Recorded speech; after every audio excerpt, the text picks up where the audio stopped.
విజయాలు సాధించాలంటే ప్రత్యర్థుల బలహీనతలపై దెబ్బ కొట్టాలి. పరిస్థితులను పక్కాగా వినియోగించుకోవాలి. బలాలు, బలహీనతల ప్రకారమే వ్యూహాలు రచించుకోవాలి. మెగా ఈవెంట్స్ లో ఒత్తిడిని జయించడమూ కీలకమే. ప్రస్తుత టీ20 వరల్డ్ కప్ లో టీమిండియా కూడా అదే పని చేస్తోంది. వ్యూహాత్మకంగా ఆడుతోంది. ప్రతి ప్లేయరు వారి వారి రోల్స్ లో ఒదిగిపోతున్నారు. ఏదో ఒక రకంగా టీమిండియా విజయాల్లో కీలకంగా నిలుస్తున్నారు. ప్లేయర్ల మధ్య సమన్వయమూ కనిపిస్తోంది. టీ20 వరల్డ్ కప్ సెమీస్ లోనూ ఇంగ్లాండ్ పై భారత ఆటగాళ్లు మెస్మరైజ్ చేశారు.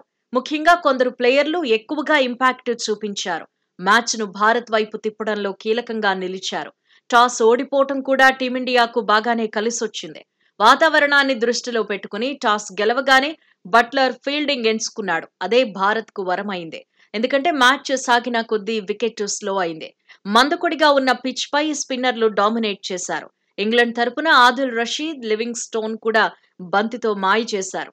కానీ టాప్ క్లాస్ ప్లేయర్ మోయిన్ అలీని మాత్రం బట్లర్ ప్రయోగించలేదు. ఇది ఇంగ్లాండ్ కు మైనస్సే అయింది. టీమిండియా సంగతి చూస్తే కెప్టెన్ రోహిత్ శర్మ పిల్లర్ లా నిలిచాడు.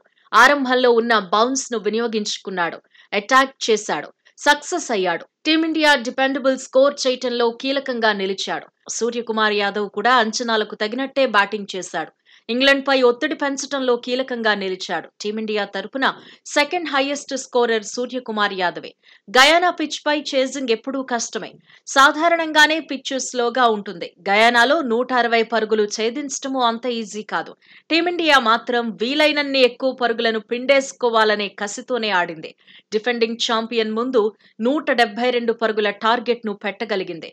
పిచ్ కండిషన్స్ ను భారత బౌలర్లు బాగానే స్టడీ చేశారు. బంతి తక్కువ ఎత్తులో వెళుతున్న విషయాన్ని ముందుగానే పసిగట్టారు. అందుకు తగినట్టే బంతులను సంధించారు. పవర్ ప్లేలో అక్షర్ పటేల్ టాప్ క్లాస్ అనిపించుకున్నాడు. స్వదేశీ పిచ్లపై మాదిరిగానే చెలరేగిపోయాడు. వేసిన తొలి బంతికే బట్లర్ అవుట్ చేసి మ్యాచ్ ను మలుపు తిప్పేశాడు.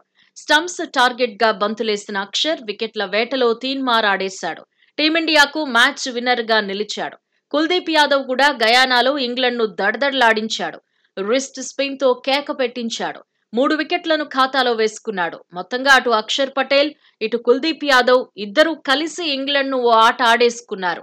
బలమైన బ్యాటింగ్ ఆర్డర్ ఉన్న జట్టును మడతబెట్టేశారు. 103 పరుగులకే ఇంగ్లాండ్ ఆలౌట్ అవ్వడంలో కీలక పాత్ర పోషించారు. దీంతో టీమిండియా 68 పరుగుల తేడాతో సత్తా చాటింది.